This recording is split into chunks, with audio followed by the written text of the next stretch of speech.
నిన్న ఉత్తరాంధ్ర ప్రజల కళ సాకారమైంది. ఎందుకంటే భోగాపురం ఎయిర్పోర్టు రన్వేపై విమానం ల్యాండ్ అయింది, జెట్ విమానం. అయితే ఇది అల్లూరు సీతారామరాజు విమానాశ్రయం అని కూడా దీన్ని అంటారు. సో నిన్న విమానంలో పౌర విమానయాన శాఖ మంత్రి రామ్మోహన్ నాయుడు అలాగే కొంతమంది అధికారులు కూడా ఢిల్లీ నుంచి ఫ్లైట్లో ఆ ఎయిర్పోర్ట్లో ల్యాండ్ అయ్యారనమాట. దీంతో ఇప్పుడు ఈ విమానాశ్రయం ఆ క్రెడిట్ మాదంటూ అధికార ప్రతిపక్షాల మధ్య కాస్తంత మాటల యుద్ధం అయితే మొదలైంది. సరే, అధికార పక్షం గురించి ముందు మాట్లాడదాం, తర్వాత ప్రతిపక్షం గురించి మాట్లాడదాం. ఆ తర్వాత ఎయిర్పోర్టు ఎవరి వల్ల ఎక్కువ పనులు జరిగాయి అనే విషయాన్ని కూడా మనం మాట్లాడదాం. ఆ క్రెడిట్ ఎవరికి అనేది మనకు తెలిసినటువంటి సమాచారంతో మాట్లాడదాం. సో విమాన వైభోగపురం ఇది ప్రభాలో రాశారు. ఈనాడులో ఏం రాశారు? అలా వైభోగపురం, ఇది అలా వైకుంఠపురం లాగా. ఆంధ్రజ్యోతిలో ఏం రాశారు?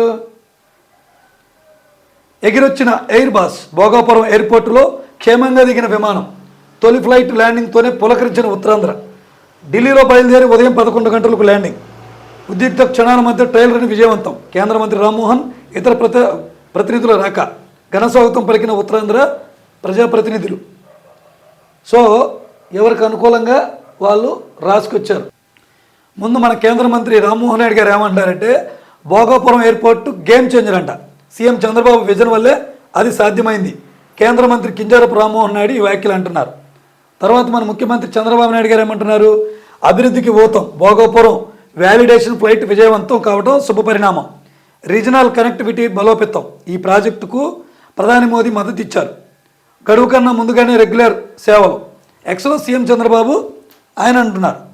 అలాగే ఉత్తరాంధ్రకు కొత్త రెక్కలు, అభివృద్ధిలో ఇక కొత్త పుంతలు. జూన్ నుంచి వాణిజ్య సేవలు. మంత్రి లోకేష్ ఈ వ్యాఖ్యలు చేశారు. సో మొత్తం మీద ఎయిర్పోర్ట్ అయితే అక్కడ పూర్తవడం ఉత్తరాంధ్ర ప్రజలతో పాటు ఆంధ్రప్రదేశ్లో ప్రజలు కూడా హర్షించదగినటువంటి పరిణామే. ఎందుకంటే ఎక్కడ మన ప్రాంతంలో అభివృద్ధి జరిగినా, ఏ జిల్లాలో జరిగినా అది మన ఏపీ అభివృద్ధిగానే చెప్పుకోవాలి. సో ఇక మరి దీనిపైన జగన్మోహన్ రెడ్డి గారు ఏమంటున్నారు? నిన్న జగన్మోహన్ రెడ్డి గారు కూడా ఎక్స్లో స్పందించారు. చంద్రబాబు నాయుడు గారు ఏ విధంగా స్పందించారో ఆయన కూడా ఎక్స్లో అదేవిధంగా స్పందించారు. విజన్ వైజాగ్లో కీలక అడుగు. భోగాపురం ఇంటర్నేషనల్ ఎయిర్పోర్టులో తొలి విమానం ల్యాండింగ్. వైఎస్ఆర్సీపీ అధ్యక్షుడు మాజీ సీఎం వైఎస్ జగన్ హర్షం. విశాఖపట్నంలో కొత్తగా నిర్మించిన భోగాపురం ఇంటర్నేషనల్ ఎయిర్పోర్టులో తొలి విమానం ల్యాండింగ్ కావడంపై వైఎస్ఆర్సీపీ అధినేత మాజీ సీఎం వైఎస్ జగన్మోహన్ రెడ్డి హర్షం వ్యక్తం చేశారు. విమానాశ్రయం ఏర్పాటు కోసం వైఎస్ఆర్సీపీ ప్రభుత్వ హయాంలోనే అనుమతులు సాధించడంతో పాటు ప్రధాన పనుల్లో గణనీయమైన భాగం అప్పుడే పూర్తయ్యానన్నారు.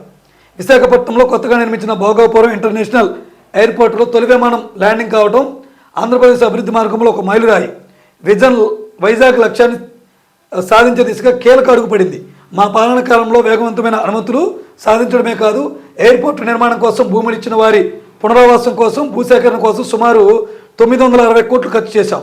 తద్వారా ఈ ప్రాజెక్టుకు బలమైన పునాది వేశాం.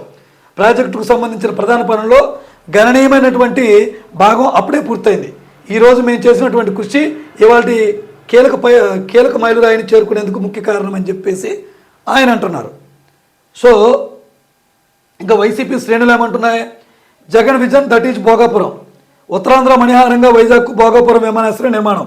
అన్ని అనుమతులు సాధించి 2023 మే 3న వైఎస్ జగన్ శంకుస్థాపన. నిర్దేశించిన లక్ష్యంలోగా 2026లో అందుబాటులో ఎయిర్పోర్టు. 2019కి ఎన్నికల ముందు ఎలాంటి అనుమతులు లేకుండా హడావిడిగా బాబు శంకుస్థాపన.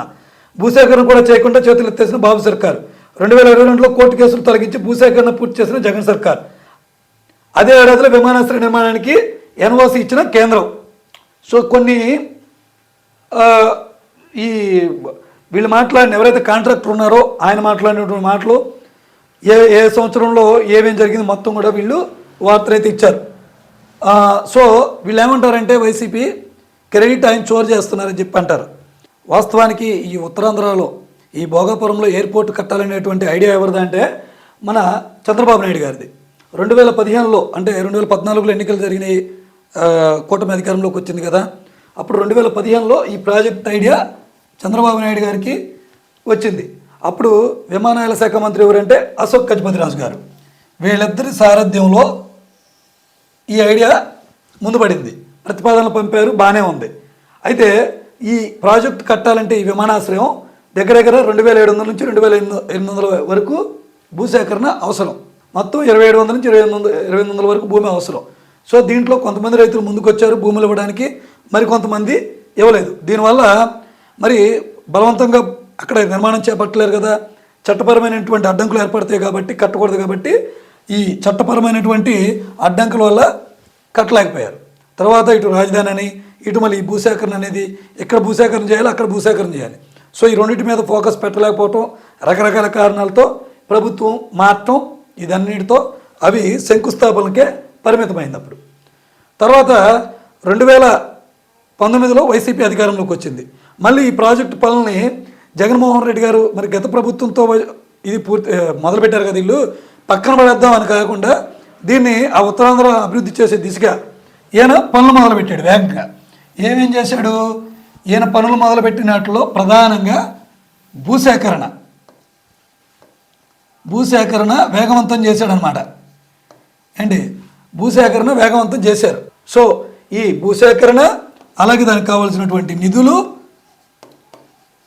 అలాగే దానికి కావాల్సినటువంటి అన్ని రకాలైనటువంటి అనుమతులు, ఈ అనుమతులన్నీ కూడా తీసుకొచ్చింది జగన్.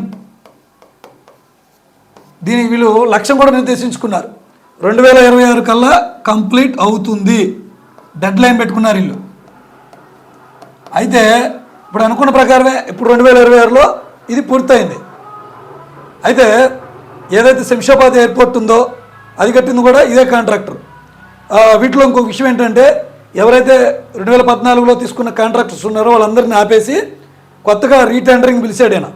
ఆ టెండరింగ్ పిలిచి ఆ రీటెండర్లో పాల్గొన్న వాళ్ళకి త్వరగా ఎయిర్పోర్ట్ పూర్తవ్వాలని చెప్పారు.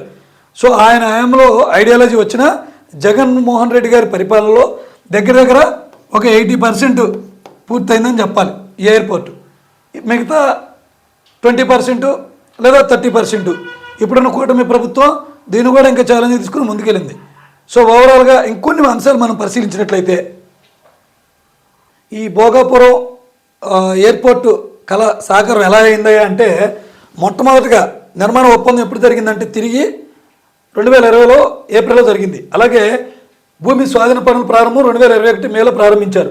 కోర్టు కేసులు ఎప్పుడు పరిష్కరించారయ్యా అంటే 2022 నవంబర్లో. ఎన్ఓసి ఎప్పుడు జారీ అయిందంటే 2022 నవంబర్, అదే నెలలో. భూసేకరణ పూర్తి జనవరిలో అయింది 2023. శంకుస్థాపన 2023 మేలో అయింది. అంటే 21 నుంచి స్టార్ట్ చేస్తే 23, అంటే దగ్గర దగ్గర 3 సంవత్సరాలు పట్టింది ఈ ప్రాసెస్ పూర్తి అవ్వడానికి. నిర్మాణ పూర్తి లక్ష్యం ఎప్పుడు అంటే 2026 జూను, అంటే ఇప్పటికి సాకారం అయింది. అంటే ఆ ప్రభుత్వ అధికారంలో ఉంటే పూర్తి క్రెడిట్ ఆయనకు వచ్చేది. ఇప్పుడు ఇక్కడ జగన్మోహన్ రెడ్డి గారితో పాటు చంద్రబాబు నాయుడు గారిని కూడా అభినందించాలి. వాళ్ళు మొదలుపెట్టారని ఎయిర్పోర్ట్ పవర్ పెట్టకుండా ముందుకు తీసుకెళ్లారు. మరి 2023 శంకుస్థాపనలో మరి అప్పుడు జిఎంఆర్ గ్రూప్ చైర్మన్ ఎవరైతే ఉన్నారో గ్రంథి మల్లికార్జునరావు, ఆయన ఏం మాట్లాడారంటే, క్రెడిట్ మట్టికి తండ్రి తనయులకే, అంటే రాజశేఖర రెడ్డి గారికి జగన్మోహన్ రెడ్డి గారికి. మా ఫస్ట్ ఎయిర్పోర్ట్కు హైదరాబాద్లో వైఎస్ఆర్ శంకుస్థాపన చేశారు. ఆయన సీఎంగా ఉండగానే నిర్మాణం పూర్తి చేసి ప్రారంభించారు. ఆ తర్వాత ఢిల్లీ ఎయిర్పోర్ట్ ప్రారంభోత్సవంలో కూడా వైఎస్ఆర్ పాల్గొన్నారు. ఇది భగవంతుడు నిర్ణయమో ఏమో తెలియదు కానీ ఇప్పుడు ఆయన తనయుడు వైఎస్ జగన్మోహన్ రెడ్డి సీఎంగా భోగాపురం ఎయిర్పోర్ట్కు శంకుస్థాపన చేయడం చాలా సంతోషం అని చెప్పి ఆ రోజు ఆయన మాట్లాడిన మాటల్లో చెప్పారు. చూడొచ్చు మనకి ఎయిర్పోర్ట్ నమూనా వీళ్ళందరూ శంకుస్థాపన జరిగిన రోజు చూసేటువంటి చిత్రం చూడొచ్చు. సో ఈ వీడియో మరి కొంతమంది తెలుగుదేశం పార్టీ అభిమానులకు నచ్చవచ్చు, నచ్చకపోవచ్చు. వాస్తవంగా మనకు ఎవరికి అనుకూలం కాదు, మనం ఎవరికి సానుకూలం కాదు. ప్రజాభాషలో చెప్పాలంటే ఒక ఎయిర్పోర్ట్ కట్టేసి మేము కట్టేసామని చంకలు కుదుకోవడం కాదు. రాజధాని కట్టి పోలవరం పూర్తి చేసి వీటన్నిటికంటే ముందు ప్రత్యేక హోదా తీసుకొస్తే అప్పుడు నిజమైన క్రెడిట్ ప్రజలే ఇస్తారు. సో వీళ్ళిద్దరూ ఇప్పుడు డిఫెండ్ చేసుకున్నారు కాబట్టి మాది అని. దీంట్లో ఉన్నది కొన్ని అంశాలు మనం పరిశీలనకు వచ్చి చెప్పాం. సో ఏంటంటే కొంతమందికి ఇది నచ్చినా నచ్చకపోయినా, సో ఓవరాల్గా ఎంతో కొంత 75% పైబడి జగన్మోహన్ రెడ్డి గారే పూర్తి చేశారు ఎయిర్పోర్ట్ని. క్రెడిట్ మొత్తం కూడా కొంచెం ఆయనకి దక్కే అవకాశం ఉంది. ఇది పరిస్థితి.